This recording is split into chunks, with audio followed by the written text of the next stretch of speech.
Nah, Rahim, Assalamualaikum warahmatullahi wabarakatuh. Selamat pagi teman-teman. Kita jumpa lagi di titik balik perubahan. Sebelum kita awali kuliah pagi ini, kita berdoa bersama dulu supaya apa yang kita dapat pagi ini bagi berkah dan bermanfaat. Berdoa, Alhamdulillah. Rabbi zidna ilma wa fahman Udah. bi rahmatika ya Rahim. Amin. Gila, jelas. Baru datang selesai. Nyusul bagus ya. Wah, sebenarnya. Kereta. Oke ya, kita mulai.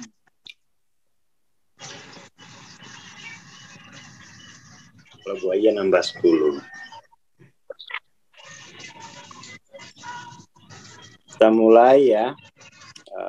Bismillahirrahmanirrahim. Assalamualaikum warahmatullahi wabarakatuh. Selamat pagi. Jadi kita masih lanjutkan buku Dissolving Ego ya. Yang sudah punya bukunya silakan ikut oret-oret, yang belum salin-salin ya, disalin. Oke.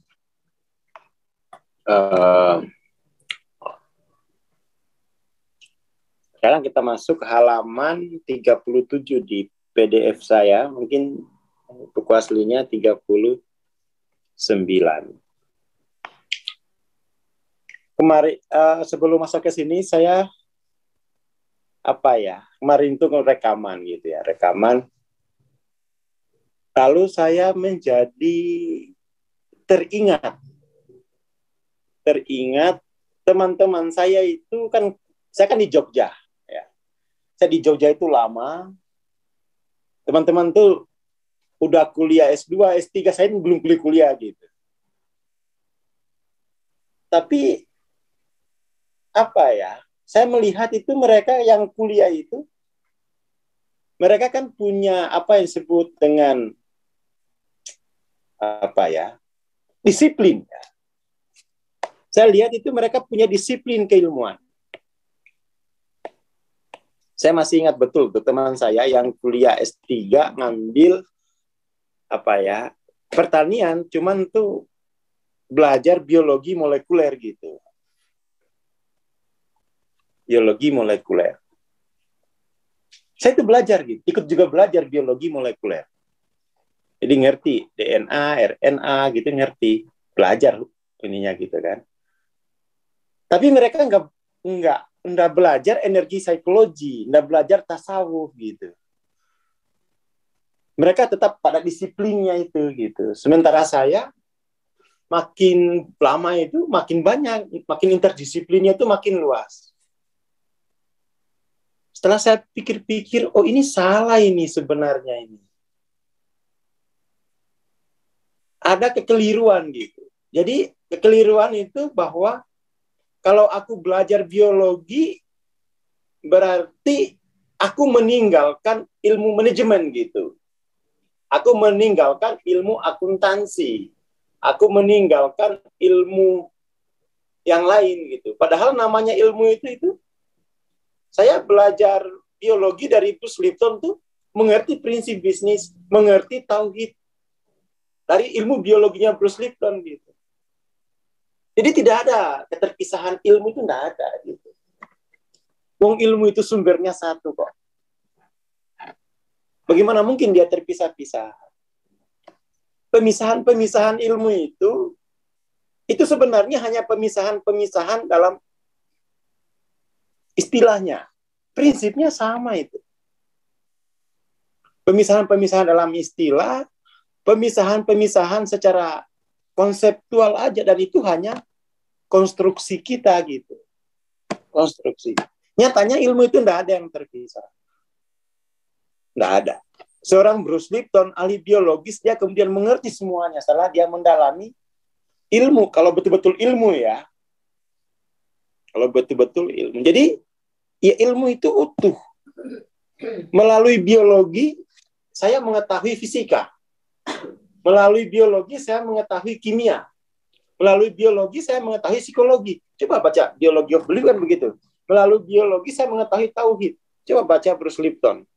Melalui biologi saya tahu matematika. Jadi tidak ada disiplin-disiplin yang terpisah-pisah. Yang ada itu interdisiplin. Interdisiplin itu maksudnya interconnecting itu bahwa setiap disiplin itu bisa diketahui melalui yang lain gitu. Sekarang saya bisa diskusi sama teman saya yang ahli biologi molekuler gitu. Dan dia hanya menerangkan biologi molekuler di pertanian. Saya bisa kemana-mana. Psikologi, penyakit, gitu-gitu. Karena ilmu itu interdisiplin. Satu ilmu bisa menjelaskan seluruh ilmu. Kan begitu ya kan? Interdisiplin kan modelnya gitu. Maka sebenarnya pemisah-misahan ilmu agama dan ilmu non-agama itu salah total gitu ya. Karena pemisahan semacam itu sudah melanggar itu. Dikotomi, pemisahan ya antara ilmu agama dengan ilmu alam. Loh, kenapa dipisah? Memang dari mana sumbernya kan? Itu orang Islam itu mengalami keterpurukan karena di situ dia memisahkan. Yang dipanggil ustadz hanya yang mempelajari tradisi keagamaan, yang mempelajari katakan tuh tumbuh-tumbuhan itu bukan ustadz gitu. Loh, memang ilmu itu interdisiplin. Jadi mari kita pagi ini ya fokus bahwa ilmu itu interdisiplin. Memahami spiritualitas melalui spiritualitas kita mengetahui kedokteran bisa. Saya jurnalnya banyak itu. Oh begini ya karakteristik informasinya kan. Ilmu itu apa sih? Kan karakteristik informasi aja. Ya kan? Karakteristik. Jadi sekarang itu saya lihat di masyarakat itu mengeras posisi-posisi disiplin keilmuan itu, saling mengeras gitu. Saling mengeras, tidak ada upaya untuk interdisiplin. Padahal senyatanya, sesungguhnya ilmu itu interdisiplin. Maka sekarang itu di UGM ada gerakan, yuk kita bikin ilmu interdisiplin. Kenapa kita pisah-pisah ilmu ini? Ya kan? Dipimpin. Di UGM itu rame, tapi di ilmu-ilmu sosial ya. Di Istak Malaysia juga mulai mereka, ayo interdisiplin gitu. Di PCI juga mulai gitu. Kenapa ilmu dipisah-pisah? Wong ekonomi, ya, ekonomi, matematika, statistik, fisika, biologi, psikologi, tasawuf. Wong itu cuman gaya bahasa. Membahasakan yang satu itu dengan istilah yang berbeda-beda. Gimana kok nggak interdisiplin? Ya kan? Jadi fisika itu hanya gaya bahasa gitu. Matematika itu bukan ilmu. Matematika itu gaya bahasa. Apalagi. Ekonomi itu bukan ilmu. Itu gaya bahasa ekonomi begitu. Ya kan? Jadi ilmu itu satu, gaya bahasanya yang berbeda-beda. Itu interdisiplin, bisa interdisiplin kayak begitu. Bisa interdisiplin. Oke ya, jadi ini teman-teman, jangan kira belajar spiritualitas kayak begini ini tidak ada hubungannya dengan realitas matematika ada. Cuman gaya bahasanya, gaya bahasa begini spiritual. Tapi itu ada interdisiplinnya. Jangan-jangan kesadaran interdisiplin juga belum diketahui, ya itu mau diapain ya. Ya, interdisiplin itu yang kayak gini. Interdisiplin. Nah ini interdisiplin tuh model ini loh. Melalui matematika, aku bisa mengetahui fisika, kimia, biologi, dan seterusnya. Apapun itu. Dulu. Saya ingat betul tuh masih depresi di Jogja. Ya di rumah Om waktu itu. Tapi saya depresi gitu ya. Om juga nyariin. Kasihan anak ini gitu ya. Akhirnya tuh ya temannya Om gitu. Namanya Profesor Muhammad. rumahnya di perumahan Taman Siswa, nggak terlalu jauh lah dari rumahnya. Saya habis jam 6 lah ya, habis subuh saya ke rumahnya. Prof, aku dinasehatin bagaimana biar bisa kaya. Nah, saya minta gitu. Oh, lagi miskin loh. Lagi miskin. Prof, saya tolong dinasehatin biar gimana saya bisa kaya. Soalnya dia kaya banget tuh. Kaya banget, punya kampus, punya bank gitu ya. Mualaf lagi, aku yang sudah lama Islam kok nggak kaya-kaya. Aku Prof kamu malah. Kok bisa lebih kaya dari saya? Harusnya kan saya lebih kaya. Sini Mas Aswar gitu. Rahasianya, kaya itu cuma satu. Kamu kuasai ilmu satu aja. Satu aja kamu kuasai ilmu. Kamu nggak usah fokus kerja dulu. Kamu cari ilmu, kuasai satu. Itu pasti kaya. Itu doang, Prof. Iya deh, saya juga gitu. Namanya ilmu itu interdisiplin. Kamu kalau tahu satu ilmu itu ilmu yang lain itu sama, hanya gaya bahasanya saja berbeda. Nasihatin gitu, saya pulang gue udah tambah kencang belajar. Kencang 2009. Habis itu saya ketemu bukunya Hawking. Oh iya ya, situ mulai ya. Pas ketemu buku Hawking itu sudah, wah ini paling lama 2 tahun lagi aku udah punya duit banyak ini. Karena saya udah tahu 2004 saya udah sadar bahwa subjek itu bisa mengalami sifat positivistik, bisa disifati positivistik, tapi juga bisa disifati progresif. Saya udah tahu. Persoalannya itu gini, persoalan saya waktu itu adalah untuk progresif ini loh, saya harus wirid 4 jam gitu. Ya kesel gitu. Kenapa sih harus 4 jam gitu? Nggak ada shortcut-nya apa gimana kan gitu. Orang komputer. Orang komputer gitu. Saya mau shortcut-nya aja gitu. Mbak nggak bisa bikin shortcut. Kayak kamu jalanin sendiri. Giliran yang lain dikasih gitu. Iya, dulu aku protes. Enggak, yang lain kok dikasih aku. Enggak, kamu bisa bikin sendiri. Nah, 2009 tuh saya jadi ngerti bahwa peta kesadaran itu peta level-level progresif. Lalu kata Hawking, saya bacalah tabel-tabel yang ini loh. Yang bikin saya kuat itu tabel ini. Saya baca tabel, nah yang ini. Oh alah, saya kunci aja. Kan tabel ini kan. 500, oh alah, nggak bakal miskin, nggak bakal nganggur, insya Allah jomblonya lebih cepat selesai gitu. Saya baca ini, oh alah, ngapain aku? Berarti aku harus tahan progresifku di sini gitu. Makanya aku dari situ itu, setelah lihat peta ini, oh, kalau begini rumusnya, insya Allah 2 tahun lagi bisa punya uang banyak ini. Tinggal saya kendalikan level progresifku gitu. Situ saya mulai, oh ya oke lah. Tiap hari tak latihan.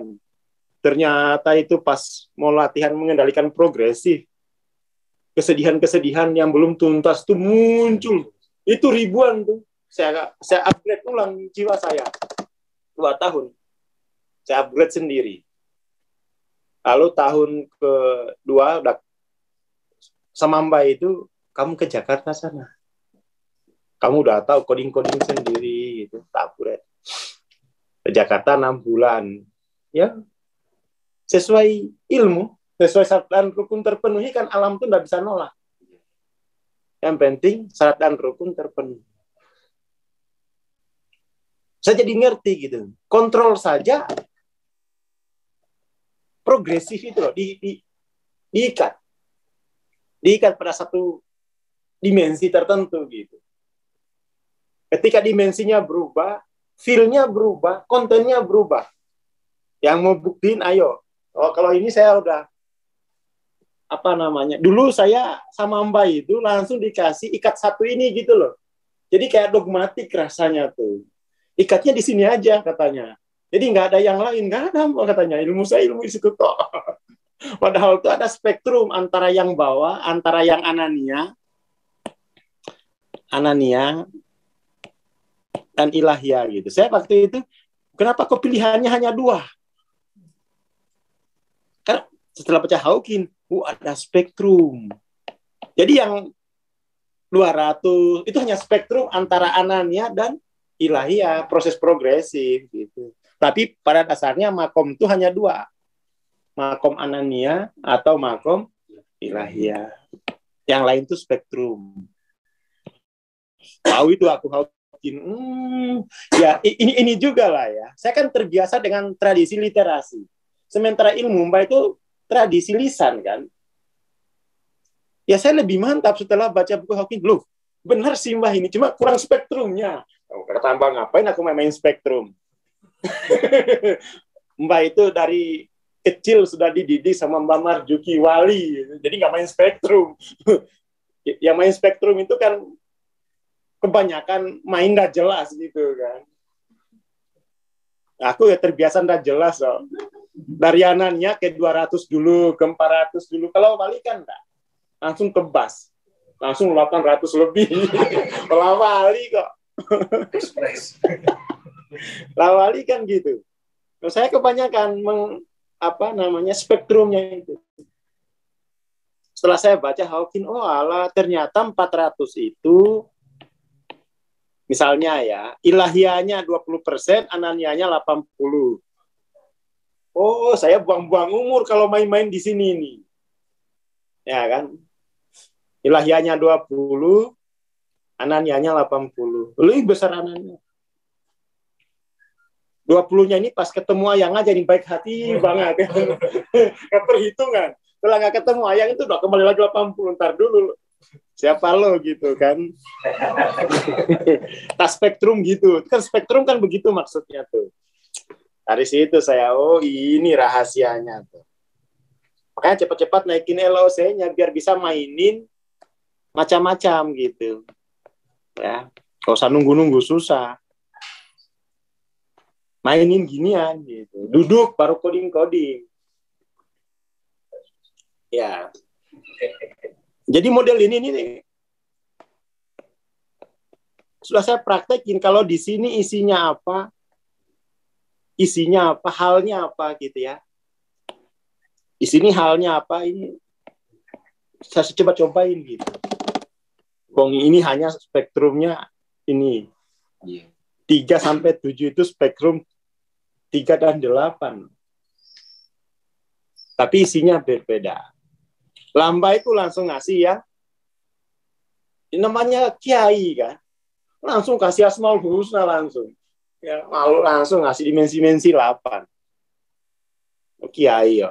Nggak belajar spektrum yang bagaimana diturunkan spektrumnya.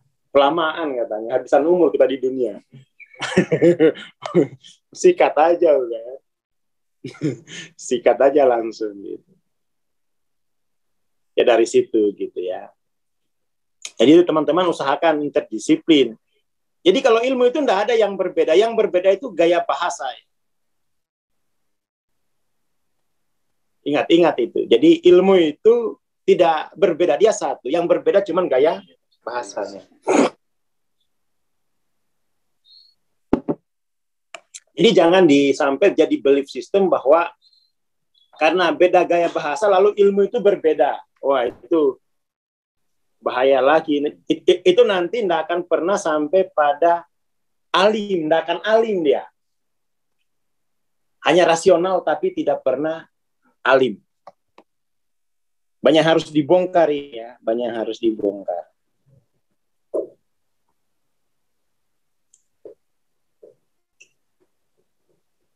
Mari kita lihat ya, sekarang kita ke ego. Ketergantungan dan kelangsungan hidup ego berdasarkan kenikmatan rahasia dari kenegatifan. Negatif itu kebalikan dari kebenaran. Kebenaran terbalik itu negatif.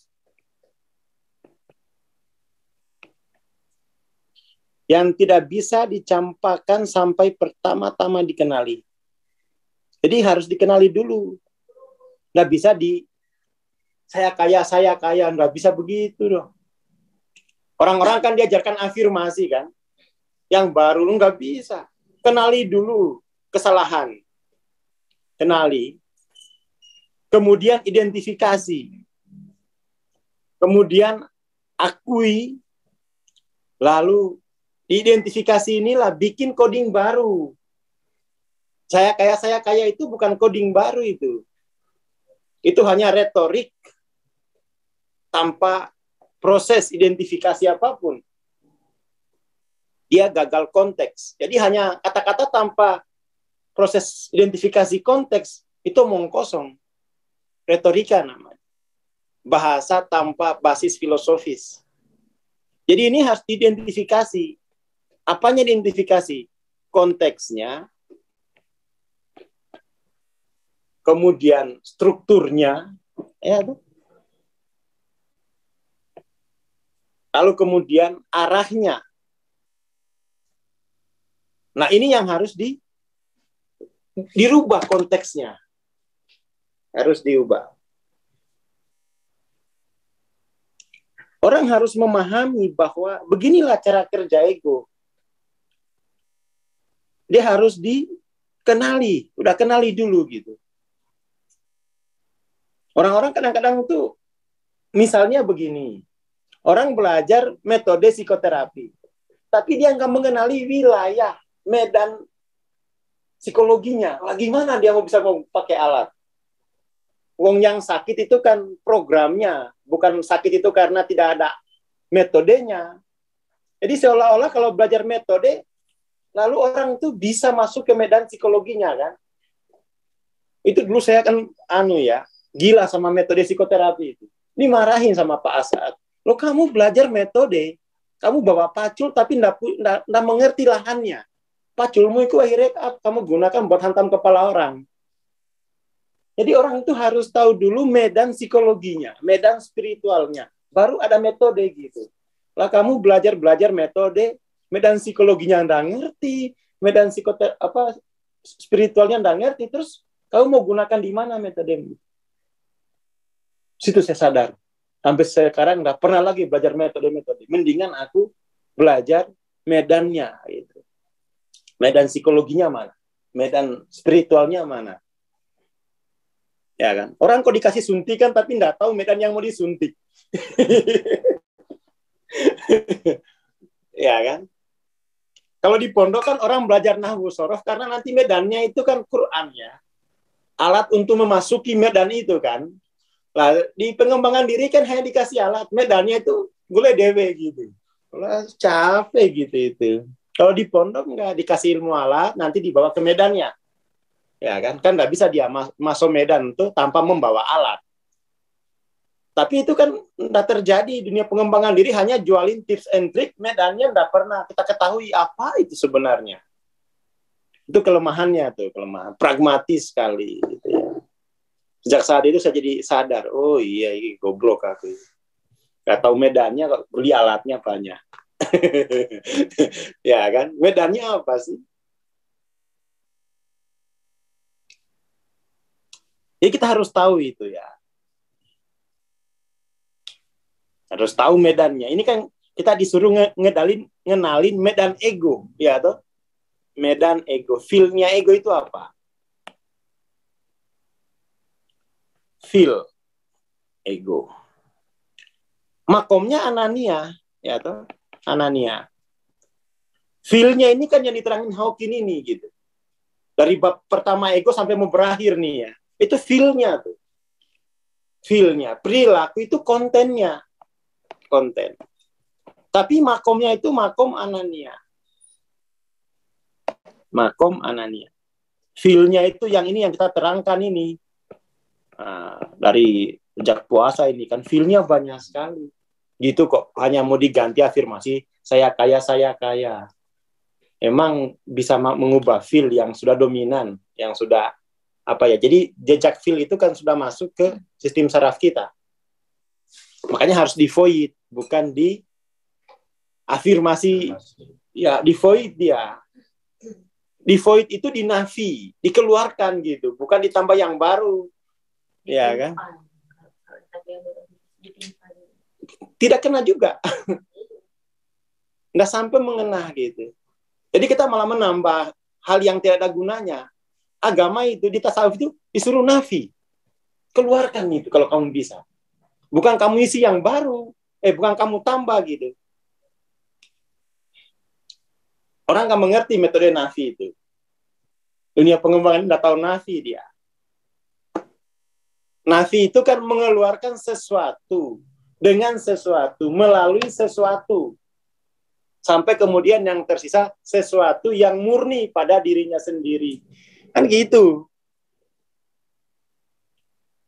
Jadi self talk itu tidak ada konteks mengeluarkan sesuatu, malah menambah sesuatu. Nah, itu saya kesel belajar pengalaman. Diajarin Mbak Koki belajar di mana, belajar ilmu kejiwaan di mana kok nggak pakai metode nafi gitu ya. Harus dinafi. Kamu itu sudah punya penyakit. Untuk menafikan itu harus dengan sesuatu yang murni. Sesuatu yang murni, metodologinya juga harus murni. Kamu kok nggak pakai metodologi, hanya ngomong sendiri. Halusinasi anak ini. Malu Mbak, kelamaan susah di Jogja. Jadi kita itu pengembangan dirinya itu nggak berpikir lagi ini apa gitu kan. Pokoknya dibikinkan database afirmasi. Pertanyaannya itu bisa menafi yang sudah ada enggak itu? Bisa mengeluarkan yang tidak murni, yang sudah lama bercokol itu enggak? Beda memang ya. Ini kritik saya sama dunia pengembangan diri. Karena itu terkait jiwa. Terkait jiwa. Mereka enggak paham feel psikologi. Apalagi Anania, enggak paham. Udah berani aku sekarang kritik, karena aku dulu prakteknya itu lama. Metode-metode self-talk. Tapi aku cerita ke Mbak, jadi setiap saya baca buku, saya cerita ke Mbak. Yang diakui Mbak itu Ho'oponopono, itu bagus ini. Tapi metodologinya ini kurang, katanya. Ho'oponopono itu bagus. Mbak Hadi. Ini keilahian soalnya, cuma ini belum jelas katanya prosesnya ini apa. Mana nafinya itu enggak ada gitu. Hanya cerita tentang pembersihan. Jadi pembersihan itu tahapannya nggak ada ini kamu kalau kayak gini. Ya, proses nafinya itu kan harus ada. Jadi hanya ya cerita. Tapi ini secara dari ilmu-ilmu yang kamu ceritain ke saya, jadi saya belajar apa aja itu saya belajar ini gitu. Geleng-geleng aja gitu. Anak ini cari ini. Tapi dari itu aku jadi ngerti gitu. Jadi dari itu aku jadi ngerti hal-hal yang model ini gitu. 3, 4, 5, 6 spektrum itu. Sama Mbak nggak dilarang, kamu udah. Jadi aku ngerti gitu. Oh ini sini, ini level sini, ini level sini. Jadi namanya Yuzaki itu harus dikeluarkan yang sudah ada. Kadang-kadang kan yang sudah ada ini kita nggak tahu isinya apa gitu kan. Apa yang harus disucikan? Kita taunya penyakit dulu. Penyakit apa dulu? Jangan-jangan tuh yang kita masuk penyakit itu simptomnya, bukan makomnya gitu. Harus kamu keluarkan itu adalah makomnya. Kamu ngafirmasi simptomnya. Nggak bisa keluar itu. Makom kok kamu tangani dengan ilmu simptom. Simba itu gitu. Senyum-senyum aja, kasihan anaknya. Tapi ya suka ilmu nggak apa-apa katanya. Kamu kata Mbak itu pokoknya senang aku lihat kamu berilmu, tidak berhenti gitu mencari gitu. Tak kumpulin buku-buku saya itu. Pokoknya belajar apa aja aku izin. Nggak apa-apa belajar gitu. Ada yang dilarang juga. Kamu nggak usah ke sana. Ya sudah gitu. Izin saya tuh. Belajarin, ceritain gini-gini loh Mbak. Oh ya, kamu pokoknya saya senang lihat kamu itu suka ilmu gitu, ya Mbak. Macam-macam ya. Jadi ini penting ya. Kita mesti mengenali feel, sistem operasinya. Ya, harus tahu sistem operasinya. Anania itu sistem operasinya ya harus dinafikan dengan yang murni pada dirinya sendiri. Kalimatul haq. Nggak bisa. Bahkan Hawking itu sudah menyadari itu loh. Dia menulis bahwa ego itu harus dinafi dengan ilallah. Tapi bilangnya bukan ilallah, itu kan bahasa budaya kita. Dengan cahaya ilahi, lapodo wae. Harus dipasrahkan pada keilahian. Gitu kan. Nah kan harus dinafi. Harus dinafi. Nah metode nafi itu orang nggak tahu. Nah itu kan harus ada gurunya ini. Bagaimana berzikir untuk menafi itu. Ada metodologi. Orang nggak tahu lagi. Ya sudah. Kalau Hawking biar nafi itu disuruh kita belas asih. Dia tomba belas asih aku makan susah mbak suruh belas asih. Mestinya aku yang dibelas asih gitu. Hawking itu. Dia enak belas asih wong dia emang dasarnya orang kaya, uangnya banyak. Menolong itu kan untuk menafi kan tuh ya. Dia menafi lewat hartanya. Lah aku harta yang enggak punya mbah. Yang simpel aja yang gratis, la ilaha illallah gratis. Enggak pakai harta. Orang brandu ya.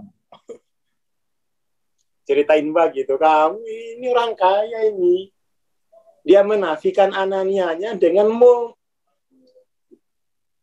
nafako gitu, infak, mengeluarkan apa yang menjadi kaki tangan ananianya, ya apa? Hartanya itu kaki tangan Anania, dia buang. Lah kamu nggak punya tangan nih, kamu itu hanya punya ego gitu. Kamu mau keluarkan dengan apa? Itu metodologinya itu. Harta nggak punya kamu, soalnya Ananiamu itu tidak berakar pada harta gitu, bukan harta kaki tangannya. Terus gimana dong, Mbak? Kalau Hawking itu Ananianya, kaki tangannya itu harta. Ya dipotong satu-satu kan hartanya kan. Lah kamu loh Ananiamu ini nggak jelas kaki tangannya apa, kebodohan gitu. Kaki tangannya Ananiamu itu kebodohan. Jadi kamu nggak cocok pakai itu. Nggak cocok. Wong kaki tangannya Ananiamu kebodohan. Harus berilmu. Baru nanti itu lebur Ananianya. Jadi hati-hati itu cari guru, jangan disapu rata wong ya kan. Wong Ananianya kaki tangannya di kebodohan kalau disuruh infak ya kurang pas. Kurang pas. Lama nanti. Bisa juga sih enggak apa-apa gitu. Bisa. Tapi itu sebaiknya memang tahu orang ini kaki tangan Ananianya ini apa. Itu yang dihajar gitu kan. Yang dihajar. Tapi yang paling generik itu la ilaha illallah udah. Apapun kaki tangannya remuk. La ilaha illallah itu kaki tangan, apapun kaki tangannya itu remuk gitu. Nah perlu apa saja gitu. Dia langsung menyerang benteng induknya gitu. Nah perlu kaki tangan gitu. Langsung aja dulu. Serang langsung pusatnya gitu kan. Ibaratnya ini kamar kerjanya Putin yang diserang gitu ya. La ilaha illallah itu ketambah gitu. Dan saya sekarang itu bukan kata saya, oh benar itu. Benar. Langsung hantam Ananianya kan. Hantam terus. Itu biar nafi gitu ya. Jadi ini kenaikan LOC kesadaran tuh ada nahi, ada nafi. Nafi ini harusnya nih. Nahi itu biar nafinya cepat. Nahi untuk nafi gitu ya. Biar cepat.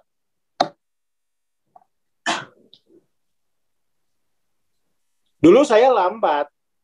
Nafinya kenapa? Enggak nahi. Ke diskotik dulu, pakai parkir diskotiknya 3 tahun parkirnya.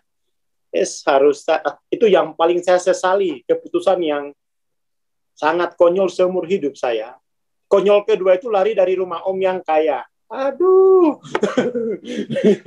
Saya kok ya.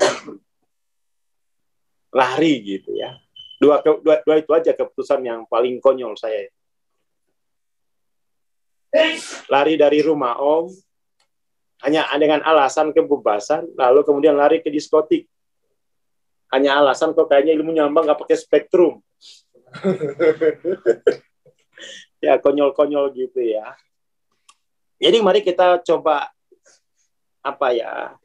kenali. Yang dikenali itu makomnya ya. ada makom, ada feel, ada konten.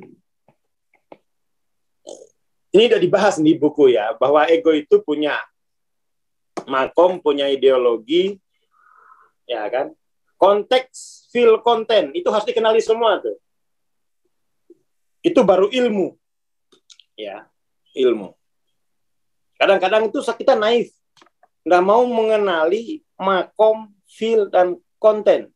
Maunya prakteknya aja. Apa praktek? Prakteknya itu kan dalam konteksnya gitu kan. Nggak ada praktek di luar konteks, itu namanya malpraktek. Ya.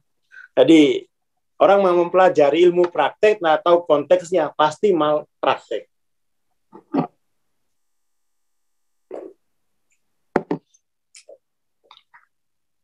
Itu yang paling penting ya. Mari kita lihat konteksnya gitu. Ya marilah kita perbaiki ya. Perbaiki.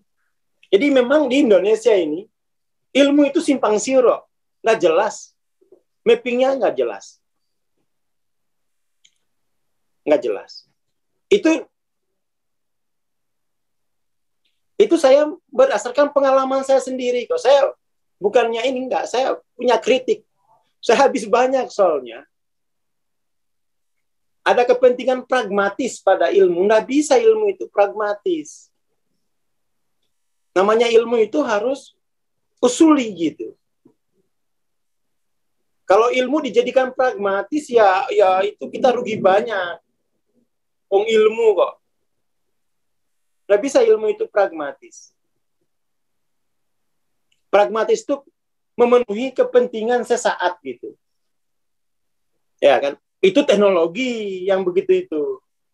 Ilmu teknologi itu memenuhi kepentingan sesaat itu oke lah. Tapi kalau untuk kedirian, itu salah besar kalau kita bersikap pragmatis. Dia harus usulia. Harus usulia.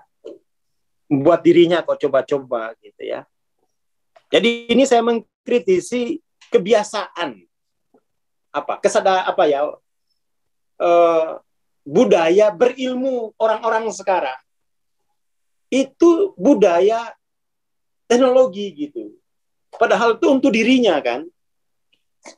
Kalau pragmatis itu untuk teknologi, ilmu teknologi gitu. Ya kan? Tapi kalau untuk diri itu harus usulia.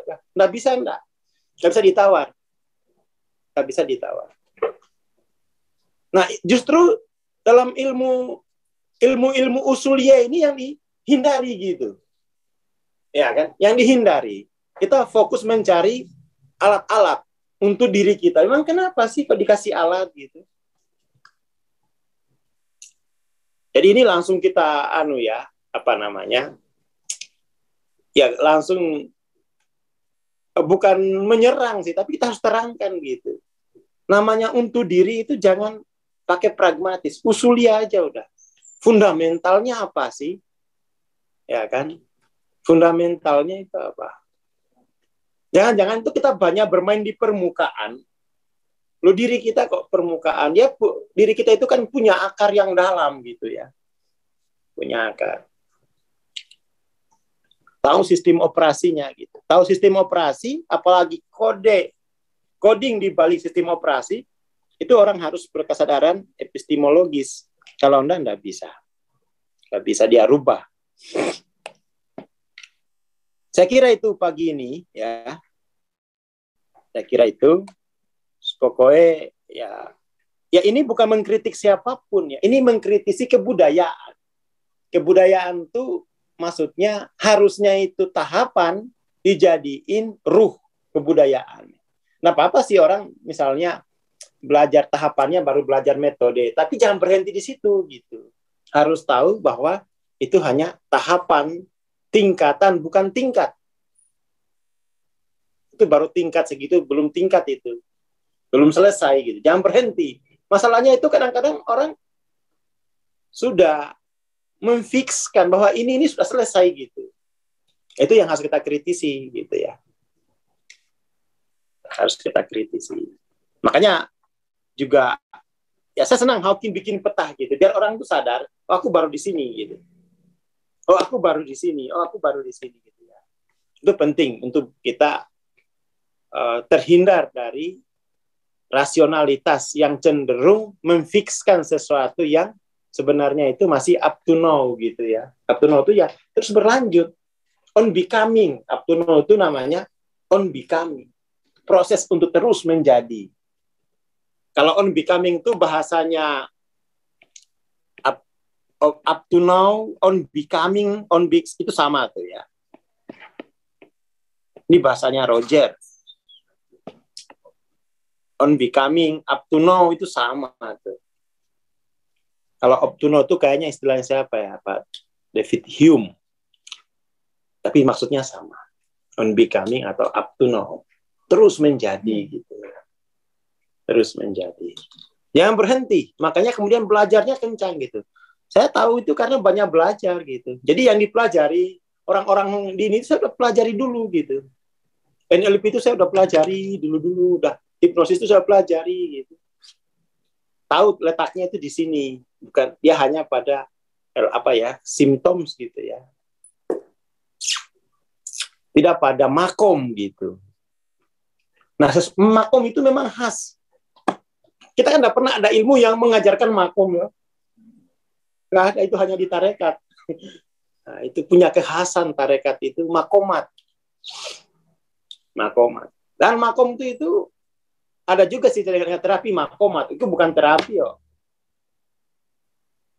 Makomat itu tujuan gitu ya. Itu bukan terapi. Tujuan terakhir kita itu makom kan. Makanya kayak kuburan itu makam ya. Tujuan terakhir. Tujuan terakhir kita di dunia di kuburan gitu kan. Tujuan terakhirmu apa? Itu bukan terapi. Tapi itu proses progresi.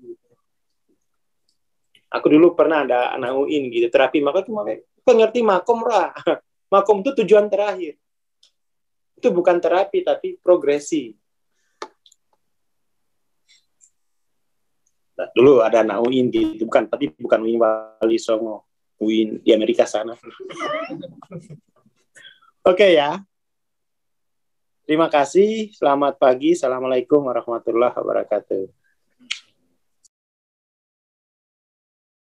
Waalaikumsalam warahmatullahi wabarakatuh. Terima kasih Bang Aswar. Terima kasih teman-teman. Hari ini Kamisan ya untuk alumni MTLOC jam 9 nanti insya Allah.